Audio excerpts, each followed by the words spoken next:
大家晚上好喎，今晚想同大家分享啲乜嘢呢？嗱，就分享呢個花生炆豬尾，好唔好啊？咁嗱，上一次呢，我就整過呢個花生炆豬手，係咪？咁呢一次呢，我就即係我覺得上一次啊唔係拍得幾好啦嚇，咁我用翻同一個方法，我呢一次咧就炆豬尾 ，OK？ 嗱，咁啊，如果大家覺得我上次做得唔好，今一次就金睛火眼睇住我點做咯喎！嗱，而家咧就要同啲豬尾飛水先啦，連帶皮嘅薑啦，跟住然之後乜嘢啊？用我呢個除雪器嘅法寶啦，嚇，青花椒 ，OK？啊，咁啊大概放5克到啊，差唔多噶啦。啊，淘寶啊好抵買啊，60蚊500克，60蚊人仔啊，500克，有排用。好嗱，跟住然之後啲豬尾，咁我就加咗2嚿豬手落去嘅。我豬手咧，我仔女又唔中意食，豬腳有肉嗰啲佢又中意食。咁啊嗱，而家咧。咁啊落去飛水啦，咁啊大概幾耐時間呢？咁啊15分鐘啦。OK， 15分鐘。咁啊跟住然之後飛完水過冷河，跟住然之後打醬。嗱呢一次呢，我為咗要加快個進程呢，我就用咗雙爐頭啊！等陣間大家睇下一樣啦。因為大份炆嘢呢，我一定會用雙爐頭嘅。點解呢？因為其實呢，上一次呢，我整個豬手嘅時候，我都同大家講過嘅。其實呢，你真係要炆到佢完全連老人家冇牙嗰啲都食得呢，起碼要1個半鐘嘅。喂，大佬1個半鐘我仲要係飛水炒醬各樣，咁我咪好唔得點係咪啊？咁所以呢，作為一個家廚呢，我就將炒醬飛水呢個過程呢，就合二為一，就盡量喺1個半鐘頭之內就做晒。OK， 咁啊嗱，而家呢個15分鐘呢，就我一樣係即係計埋落嗰個炆嗰度啊，即係等陣間呢，我大概係炆1個鐘頭15分鐘，即係75分鐘就 OK 噶啦，得唔得？嗱，咁呢，都係有個疑問嘅，咁啊之前亦都有朋友仔就話：喂，你都唔夠專業，喂點解要滾水落肉啊？咁樣即係飛水嘅時候，我再解釋多一次。其實呢，飛水係有2種方法嘅，一如呢落油嘅時候都有2種方法。OK， 咁一種係叫做咩呢？冷鑊落油啦，一種就係熱鑊落油啦。咁啊唔同嘅階段、唔同嘅做法，會有唔同嘅落油嘅時間同方式。OK， 一樣飛水都有分冷水落肉同埋滾水落肉。我再講多次，連飯都要講，因為我預咗有一啲新進嘅朋友係唔知道原來有咁嘅分別嘅。咁點解要分呢個冷水落肉同埋係滾水落肉2回事呢？嗱，呢兩樣嘢呢個分別就係冷水落肉呢就會滑啲嘅。OK， 嗱呢樣嘢呢，嗰啲朋友仔係講得冇錯，嗰啲專業廚師都講得冇錯。OK， 但係點解仲要係滾水落肉呢？因為滾水落肉呢，佢係會有肉香嘅。而冷水落肉係冇咁重嘅肉香嘅。嗱，呢個2個分別。咁通常嚟講，我哋點樣去做？點樣去選擇落肉嘅時機呢？就係如果你攞嚟炒嘅肉呢，就係冷水落肉。爆炒嘅肉，譬如話係湖南嘅湘菜嘅小炒肉啊，譬如話係蒸腩片啊呢啲咁樣呢，就冷水落肉啦。但係如果係愛嚟炆嘅話呢，我哋就通常係用呢就係熱水滾水落肉嘅。點解呢？貪佢嘅肉香。咁大家會問：喂，你有肉香冇用㗎？咁你唔夠嫩滑噃。咁但係大家知唔知道其實炆嘅時候呢，有幾種方法可以令到佢係滑嘅、軟腍嘅？一個就落冰糖啦，第二個呢就落一啲香料，譬如草果呢啲呢，或者係落呢個帶檸檬酸嘅，譬如蘋果啊、檸檬啊呢啲呢。嗱，有部分嘅菜係會有㗎，譬如台灣嘅炆肉、滷肉啦，譬如話係韓國嘅炆豬手啦，大家知唔知道佢哋係落檸檬同蘋果㗎？OK， 咁所以呢，其實呢，即係話你有咗肉香之後，其實有好多種方法去補救佢唔夠腍、唔夠滑、唔夠軟呢個咁嘅缺陷嘅。但係呢，如果你冷水落肉，你唔夠肉香係冇辦法補救嘅，得唔得？OK。咁所以咧，大家要分清楚兩種唔同嘅飛水嘅方法啊。咁只不過咧，呢個世界上人係懶嘅，有呢啲人咧就習非成是咧，就覺得乜嘢都係冷水落鑊咧，就一定冇錯㗎啦咁。咁結果咧就造成喺一定程度上有咗缺失咯。OK， 得唔得？嗱，我唔係要非議任何人，我只不過解釋清楚兩種方法嘅分別，同埋點樣去中間有啲做法上嘅分別，點樣去補救啫，或者係補救唔到嘅原因啫。OK， 得唔得？嗱，咁咧呢度等陣間咧，我開始炒醬炆嘢嘅時候，我再開機啦。OK。好啦，大家好啊！咁咧就嗱，先頭咧我就已經同嗰個豬尾豬手咧就飛咗水啦。咁我而家咧就要動用呢個雙爐頭啊！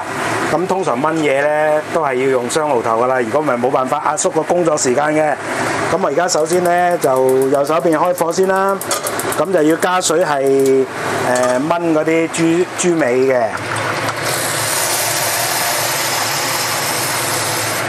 嗱，咁我講過好多次啦。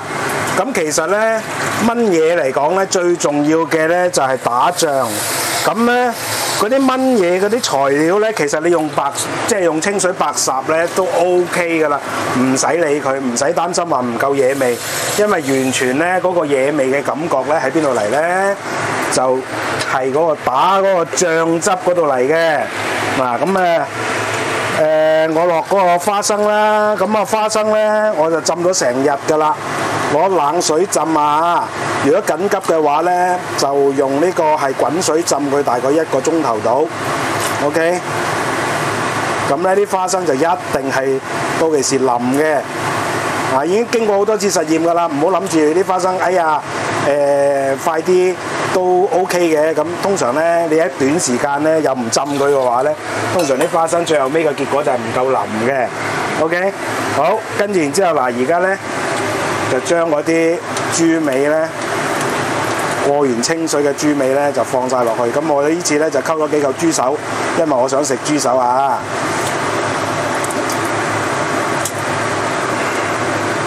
好，嗱咁啊放晒落去咯喎，跟住然之後咧，我哋就已經開咗火啦 ，OK， 跟住然之後就冚住佢，咁啊唔使理佢噶啦。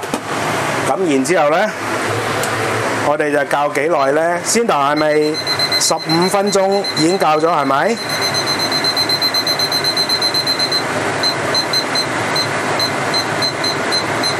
？75分鐘 ，OK。咁呢度就由得佢啦。另一隻鑊我哋做咩咧？梗係我嚟打醬啦。OK， 咁就可以係壓縮嗰個時間嘅。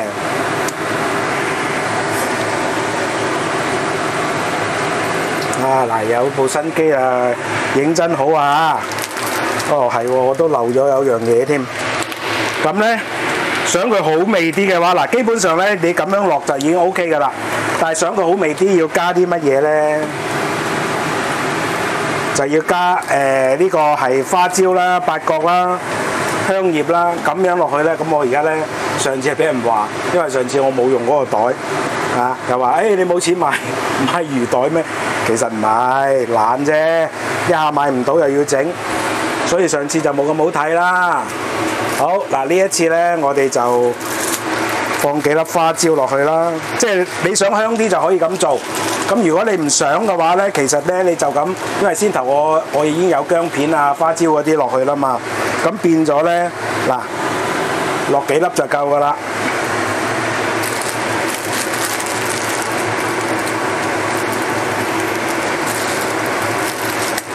等等啊，嗱，我哋呢啲即係現實嘅廚房就係咁樣噶啦，跟住然之後咧，放呢個我嘅寶貝啊，青花椒。咁青花椒咧放大概5克到啦。好，跟住然之後咧，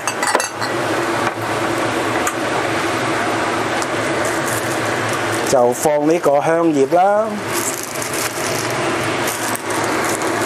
咁一樣啦，放幾塊落去，咁樣咧就令到咧嗰啲即係豬手啊或者係豬尾咧，嗰啲炆肉咧就冇咁寡啊啲味。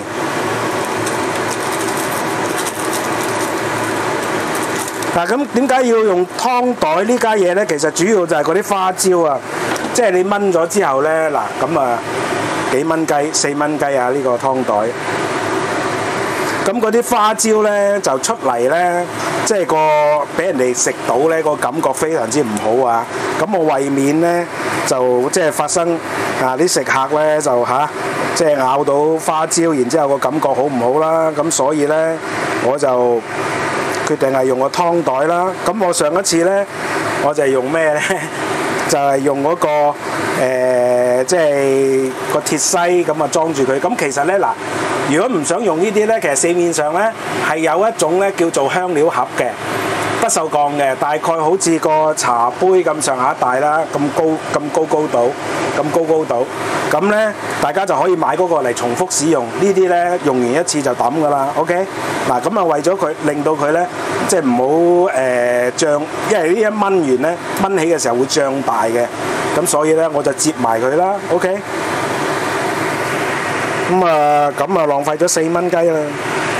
咁其實咧我係知道有嗰啲香料盒嘅，只不過咧平時少炆嘢咧就即係唔捨得買咁解啫。呢啲通常家廚都會有啲咁嘅情況出現㗎啦。好啦，跟住然之後將佢放落去。好，嗱呢個時候咧呢一邊咧我哋就開始打醬咯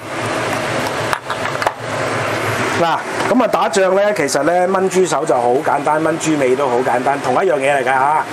呢一次咧，我就借住個豬尾就重新再演示過一次薑片啦。OK，我較暗啲先嚇。咁啊薑片啦，跟住然之後原粒蒜啦，幾粒啦，薑片啊10片8片啦。OK，咁啊跟住然之後，大家睇下我點樣做咯喎。打醬我個人認為自從即係學識咗之後咧，我認為咧係炆嘢裏邊最重要嘅一環。只要打醬打得好嘅話咧，無論我哋係而家大家見到嗰隻鑊，我就咁攞清水落去烚嘅啫嘛，同烚有咩分別啫？係咪啊？好除咗呢樣蒜頭薑之外咧，咁就小南乳啦。OK， 咁啊。通常而家都係呢啲㗎啦，好少有南乳賣㗎啦。咁啊有朋友指正我就話：喂，呢啲唔係叫南乳。冇辦法，因為市場嘅問題，而家好少真正嘅南乳就係用芋頭整嘅。咁咧呢啲你叫佢做假南乳都好啦。但係一樣係咩咧？有紹酒啦，有呢個紅曲米啦。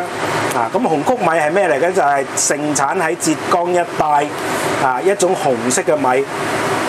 紅曲米亦都係天然嘅染紅嘅食物嘅一個色素嚟嘅，咁而紅曲米咧本身亦都係叉燒式最原始嘅配方，就係用紅曲米煲水㗎啦。唔知大家知唔知就唔使用咩即係呢個咩花紅粉啊嗰啲咧，嗰啲色劑下 OK 得唔得？咁如果大家咧要求高嘅話咧，就可以用紅曲米。咁如果唔想特登去買紅曲米煲水，即係個過程咁麻煩嘅話，南乳通常都有紅曲米嘅，放心咁通常用南乳都夠㗎啦。OK， 好，介紹完畢，而家開火。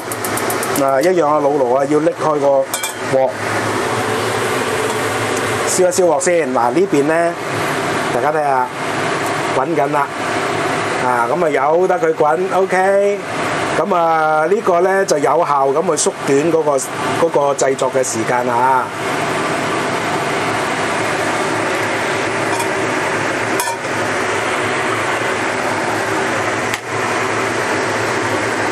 而家燒緊鑊，大家等等先。燒鑊咧係我哋中廚一個非常非常之重要嘅一環啊！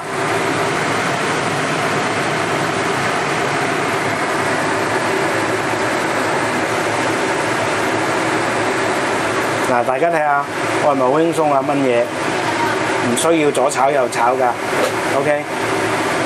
炆嘢最緊要你要有耐性你只要有足夠嘅耐性嘅話咧，就個問題就不大嘅。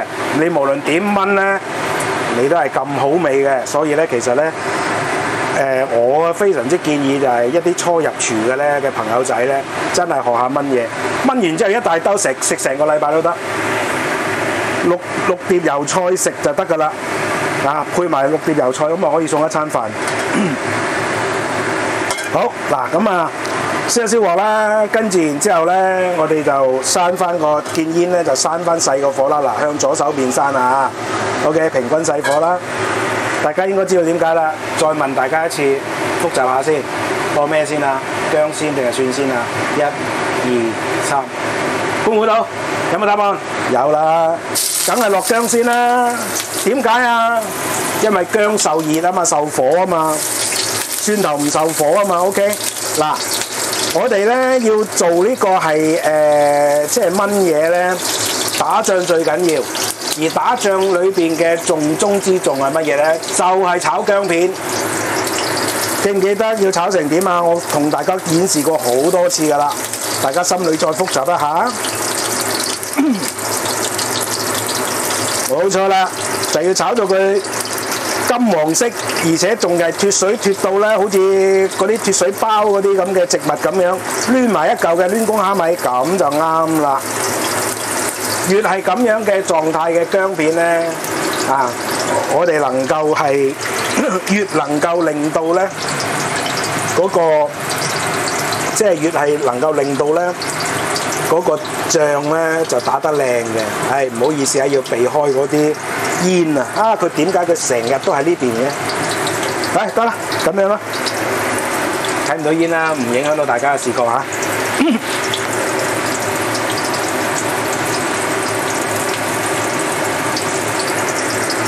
嗱，咁咧呢個時候就慢慢嘅。大家如果咧睇過我之前咧嗰啲炆嘢嘅影片嘅話，大家都知道我打醬咧起碼都10分鐘以上啦。咁呢個真係唔好介意。咁咧就今日咧就有個觀眾佢就留言，佢話死咯，一餐飯都要煮40分鐘，咁係咪煮到聽日先有得食啊？咁我就回佢，我話你知唔知你阿媽幾咁辛苦啊？煮一餐飯，你以為就咁6杯麵食啊？係咪啊？你越係好味嘅嘢，你越需要時間。如果大家做過節日菜都知啊，喂，你唔整冬菇、蠔豉呢啲油脂鵝，你唔整海味油脂鵝，你一整海味3日之前就已經開始整定啦，係咪啊？炆鮑魚炆2日，發翅都發3日 ，OK， 跟住仲要喺期間仲要熬呢個雞湯，你真係，所以話好多人咧淨係識食，但係咧唔識煮，亦都唔願意煮。喂，大佬，我再講一次，我嘅影片係比人哋長嘅，個原因就係我希望將一啲收費嘅現場教學，即係呢啲烹飪中心教學嗰啲影嗰啲過程咧，就搬上網上，大家以後咧就唔使俾錢去又要嘥時間，即係又要係自己要配合個時間去上嗰啲堂啦。喂，你上嚟睇我啲片咪得咯，係咪啊？喂，你上下堂，你可唔可以同老師講？喂，老師，你做咩咁沉氣㗎？你可唔可以 skip 咗佢啊？你可唔可以快啲做個示範俾我睇啊？結果原來都係要用40分鐘。咁你話啦，個老師點答你好呢？一係就趕你走咯，你唔中意嘅話，啱唔啱啊？即係我希望大家要明白，有好多嘢現代社會太過中意速食當然有好多飲食嘅節目烹飪嘅節目好精美10分8分鐘就煮好道餸。你不如你問下佢背後做過啲乜嘢仲好過啦。拍之前準備嗰個功夫要幾耐啦，同埋中間要 cut 咗幾長啦。喂，唔好話佢啦，我都 cut 咗唔少啦，係咪啊？所以咧，希望大家真係要理解點解我嘅片係咁長，因為我要俾大家睇下個 texture 嘅變化。譬如炒薑咁，我唔由頭炒到落尾，由佢濕炒到佢完全乾到巢晒皮，大家點知道原來炒薑要咁炒呢？同埋中間有啲咩小技巧呢？嗱，你見我不斷係咁同大家講嘢啦，我不斷係咁翻㗎，即係唔係話冇動作㗎，唔係話個畫面靜止咗之後係咁講嘢嘅。我講嘢只不過係乜嘢啊？講過好多次，我係過場 ，OK。同埋呢，要講一啲小技巧俾大家睇，即係我做到嗰度我就講到嗰度，係咪啊？OK。好啦，嗱，而家開始咧，嗰啲薑嘅邊咧開始有少少發黃啦，咁啊未得嘅，咁啊都係照例啦。嗱，俾大家睇下，如果勉強咧，等等啊，等陣先，對到焦先啊，係啦，嗱勉強咧，對唔到焦啊！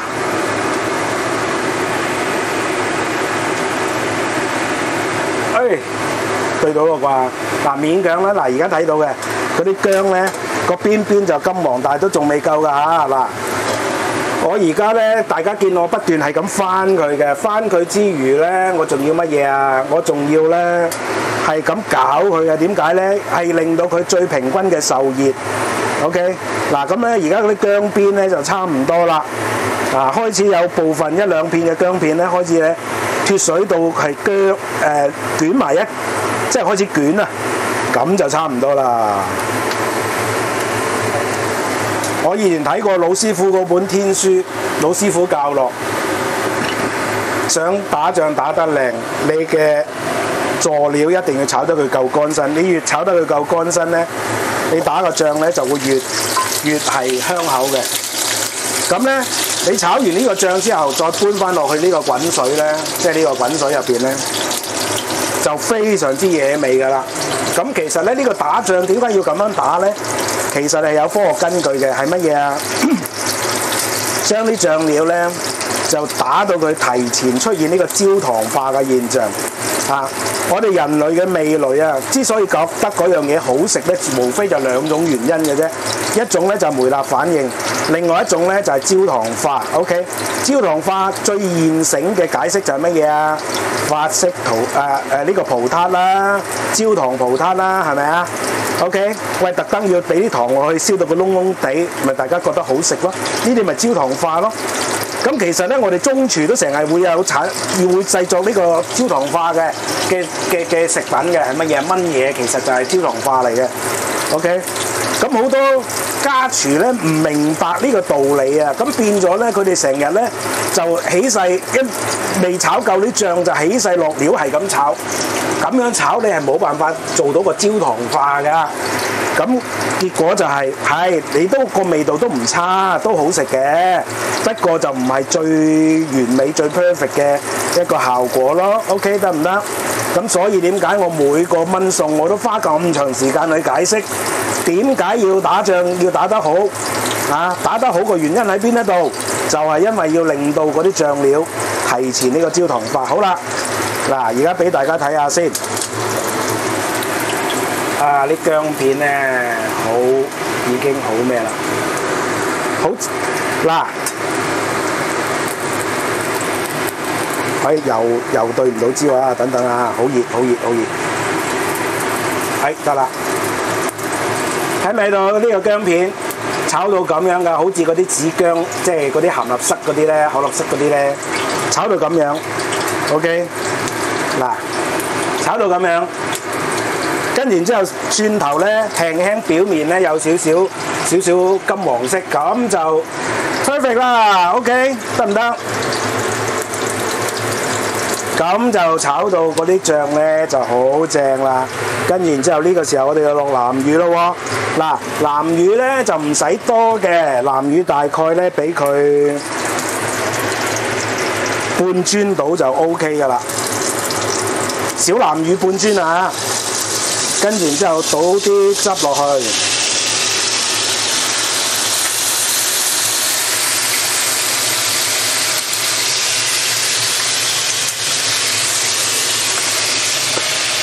而家開始聞到啲香味，但係呢種香味咧，仲未係我想要嘅效果啊！咁而家咧就要打散佢，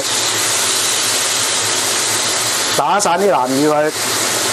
嗱，而家仲未出現嗰個焦糖化㗎嚇，所以點解我話好多家廚做錯咗就係咁解啦。因為佢哋通常呢個時候就落料去炒嘅，咁其實係唔啱嘅。因為點解呢？根本嗰啲南乳都未出現呢個焦糖化嘅現象，你係走去炒嘢，咁啊，因為溫度唔夠高，仲加埋有水喺度嘅，咁啊自必然就冇可能炒得靚啦嗰啲醬。OK 得唔得？啊，大家要記住啦。嗱，我而家只係炒到一半，嗰種味道啊，同埋啱啱開樽嗰陣時嘅南乳咧，就已經係唔同咗味啦。大家知唔知啊 ？OK。但係而家咧，仲未係我心目中嘅焦糖化嘅效果嗰種味道啊！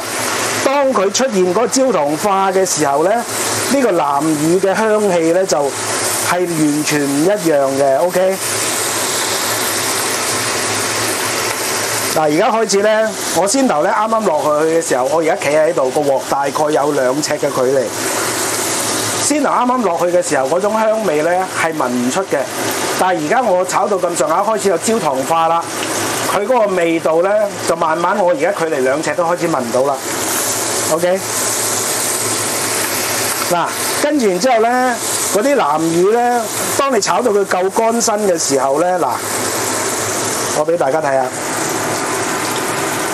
嗰啲南乳係會黐住晒啲薑㗎。OK， 啊，會黐住晒啲薑㗎。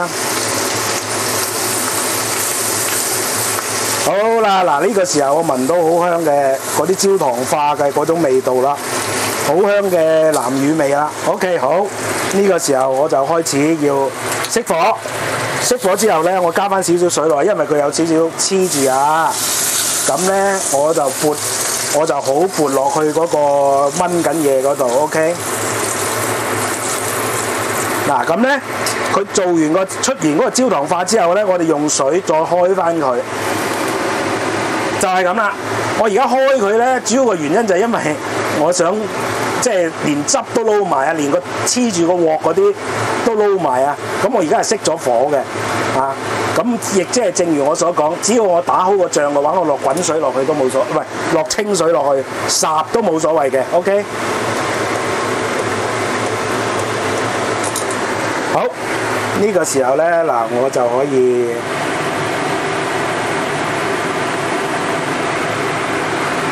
拎起佢先，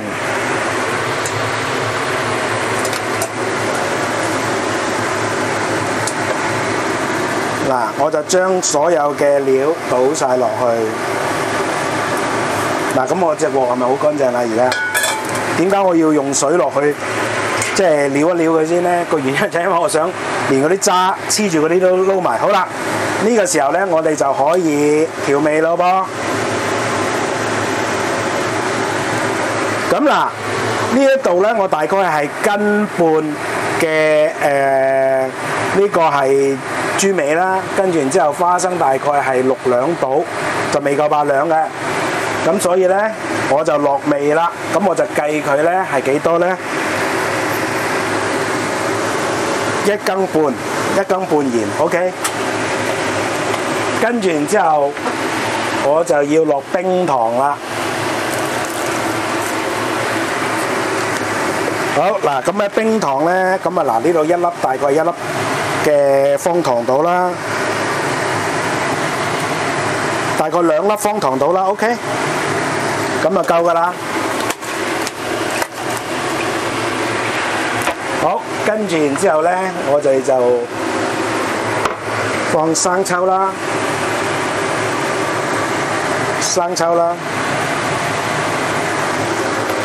咁啊，生抽大概咧就放1湯匙左緊 ，OK。跟住然之後老抽啦，老抽咧我哋放1茶匙到就夠噶啦 ，OK。好，跟住然之後少少雞粉啦，咁啊多少隨意啊。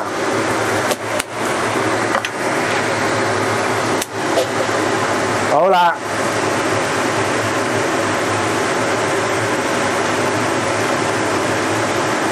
跟住然之後咧，我哋而家就要落酒啦。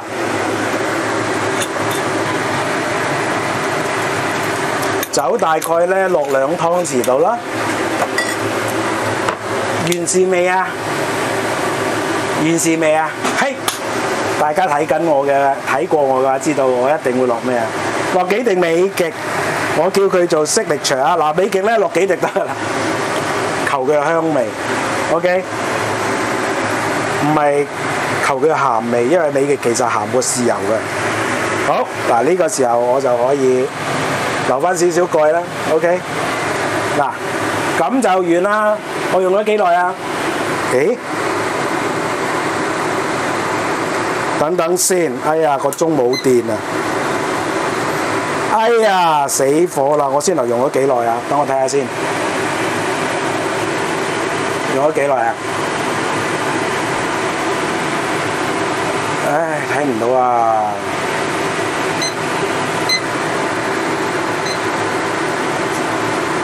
冇電啊！唉，咁我唔理佢啦。我大概我當佢係我用另外一個啦。我當佢用咗15分鐘啦。OK。